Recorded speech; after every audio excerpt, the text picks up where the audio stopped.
तो निश्चित रूप से इस पर बहुत चिंता का विषय है। कम से कम तो 20 सिगरेट के बराबर धुआं अपने लंग्स की बीमारियां कई गुना बढ़ जाएगी। प्रदूषण से मेनू क्या तेनू क्या सानू क्या हवा है, मुझे बिल्कुल बदरंग हो चुका है और इस ऑक्सीजन का एक्सचेंज नहीं होगा। सबसे नंबर 1 सिटी कहलाएगा, वो भी प्रदूषण पाटलिपुत्र के नाम से जाने जाता है। सेमल और पाटलिपुत्र, सेमल का पेड़ इसके चारों हर पत्ता खिलता रहे, हर पत्ता हंसता खिलता रहे। डेट में सर सबके हाई धन की बीमारी लगी हुई है, तो इसमें पर्यावरण पे, जल पे, वायु पे, इस सब प्रकृति को बचाने के लिए कोई सोच कहाँ रहा है? कहता है कि पुण्य काम होता है बेटी का शादी कराना, जब कराना, जितना जीवन काल हो गया उतना कम से कम उतना पेड़ तो जरूर लगा ली।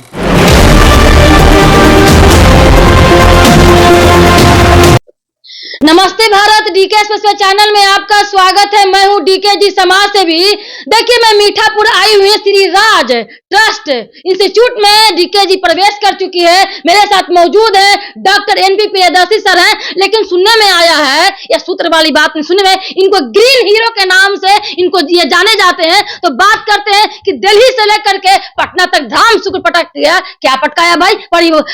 पर्यावरण को लेकर के जाए, हॉर्न को लेकर देखा जाए, एक्यूआई साइलेंसर में इतना धुआं फैल रहा है, या क्या क्या नशीले जो है नाक में इतना तरह से जो है गंदगी हवा आती आ रही है। इस तमाम बातों को लेकर के एक ग्रीन हीरो से हम बात करते हैं। सर, क्या हो रहा है सर? ये दिल्ली से होते होते पटना पर गिरा। निश्चित रूप से अब अगर जब आपने ग्रीन की बात कहा तो इकोसिस्टम की बात आप कर रहे हैं, और इकोसिस्टम और प्रदूषण की बात कर रहे हैं, तो निश्चित रूप से इस पर बहुत चिंता का विषय है, क्योंकि पटना जो है पूरे तरह से प्रदूषण के गिरफ्त में चला गया है, और सब लोग जाने अनजाने में कम से कम तो 20 सिगरेट के बराबर धुआं अपने शरीर में ले रहे हैं। और उससे भी बड़ी बात है कि पीएम मैटर जो है वो इतना शरीर में जा रहा है, जिससे लंग्स की बीमारियां कई गुना बढ़ जाएगी। लंग्स का बीमार होना बहुत लाजमी हो गया है। हृदय का रोग बहुत बढ़ गया है, ब्रेन स्ट्रोक्स बहुत बढ़ जाएंगे। लोग जाने अनजाने में समझते नहीं है कि प्रदूषण से मेनू क्या तेनू क्या सानू क्या, मुझे क्या तुम्हें क्या हम सबको क्या। जी नहीं, सबको जरूरत है, सब लोग इसमें हैं। उच्च वर्ग के लोग भी इसमें शामिल हैं, मध्यम वर्ग के लोग भी शामिल हैं, गरीब वर्ग के भी शामिल है। सबको स्वास्थ्य की जरूरत है, सबको सांस लेने की जरूरत है। और एसी में बंद होकर करके अगर रह कर करके और सांस ले गए तो ऐसा नहीं है कि एसी वाला हवा जो है सब स्वस्थ हवा हो जाएगी। जो हवा उधर से आएगा वही तो तुम लोगे, तो उसके लिए भी वही उतना ही प्रलयंकारी ये बात है, उतना ही घातक वाला बात है। तो बिहार का जो आबो हवा है बिल्कुल बदरंग हो चुका है, और इसको रंग में लाने के लिए सरकार को एकदम ठोस कदम उठाना चाहिए, और तुरंत उठाना चाहिए, अन्यथा बहुत देर हो जाएगी। हमारे जितने पेड़ पौधे हैं वो सभी अस्वस्थ हैं। उस पर धूल जमा हो रहा था, उसके पत्ती पर धूल जमा हो रहा था, जिसके कारण वो प्रकाश संश्लेषण नहीं कर पाते हैं, और प्रकाश संश्लेषण नहीं कर पाएंगे तो उसका ऑक्सीजन का एक्सचेंज नहीं होगा, कार्बन डाइऑक्साइड का एक्सचेंज नहीं होगा, और पत्ते भी उसके स्वस्थ नहीं रह पाएंगे, पेड़ भी स्वस्थ नहीं रह पाएंगे। तो इस तरह से ये जो दोनों का आदान प्रदान होता है, ऑक्सीजन और कार्बन डाइऑक्साइड का आदान प्रदान जो होता है, वो पेड़ पौधे अच्छे से नहीं कर पा रहे हैं, जिसके कारण आबो हवा खराब हो रही है। तो इस पर बहुत गंभीरता से सोचने की जरूरत है, और बहुत गंभीर होने की जरूरत है, अन्यथा एक समय ऐसा आएगा कि यह वर्ल्ड में सबसे नंबर 1 सिटी कहलाएगा, वो भी प्रदूषण के लेवल के लिए। एक वीडियो नहीं देख रहे अरावली के जंगल जो क्लिप देख रहे हैं, वीडियो ना काटे जा रहे हैं। अच्छा, वो सिर्फ एक विषय एक जगह से पूरा प्रदूषण नहीं फैल जाता है। मैं उसके बारे में वो पर्यावरणविद लोग कहेंगे। मैं वो तो यहाँ अरावली तो नहीं है, पटना में कोई अरावली नहीं है, पटना में कोई नहीं है, कोई नहीं काटे जा रहे हैं। हाँ, लेकिन यहाँ जो काटा जा रहा है जो किसी को दिखता नहीं है, वो ये जो ये पटना जो था पाटलिपुत्र के नाम से जाने जाते थे, और पाटलिपुत्र का मतलब होता था, पाटलीग्राम भी कहा जाता था इसको। इसके पहले पूर्व में पाटलीग्राम इसलिए कहा गया था कि पाटली मतलब होता है सेमल, तो सेमल का पेड़ इसके चारों तरफ इतना भरा हुआ था, इसीलिए इसको नाम रखा गया था पाटलीग्राम। अब सेमल का वृक्ष एका दुक्का दिखाई पड़ता है, समझ गए, एका दुक्का दिखाई पड़ता है, चाहे नहीं भी दिखाई पड़ता है।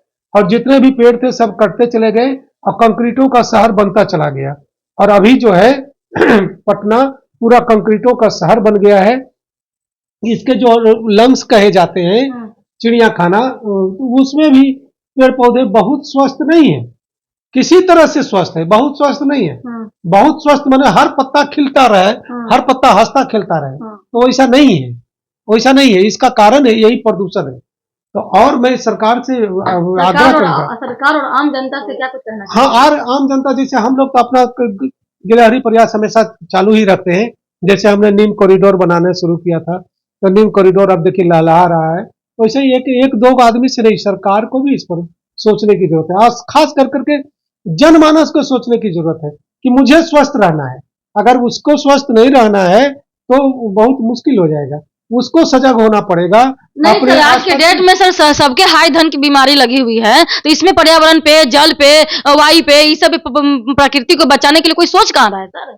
नहीं, बहुत सारे लोग हैं, बहुत सारे लोग हैं जो सोचते हैं, इक्का दुक्का, हाँ, इक्का दुक्का है, लेकिन इसमें जागरूकता आनी चाहिए।